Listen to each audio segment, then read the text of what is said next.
Cristiano Ronaldo 2026-yilda naqd 7 ta rekordni urishi mumkin. Nega aynan 7 ta? Ha, uning raqamiga monat ravishda. Kanalimga obuna bo'lib qo'ying, hozir ushbu 7 ta rekordni birgalikda ko'rib chiqamiz. Bu futbolga oid eng yaxshi sahifalardan biri, balki eng yaxshisi. Buni o'zingiz hal qilasiz. Unda boshladik.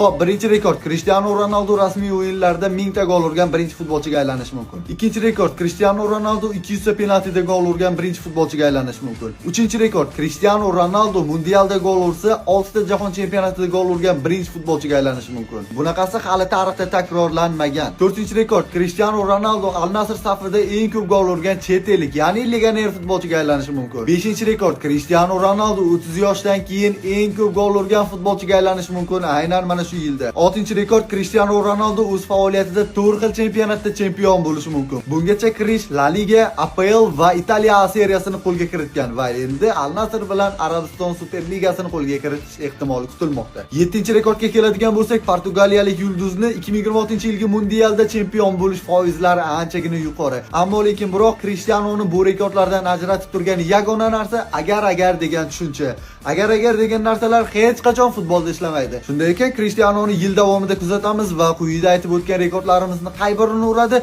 birgalikda guvoh bo'lamiz. Ungacha esa siz Cristiano Ronaldo'ni qaysi rekordlarni urishiga ishonasiz?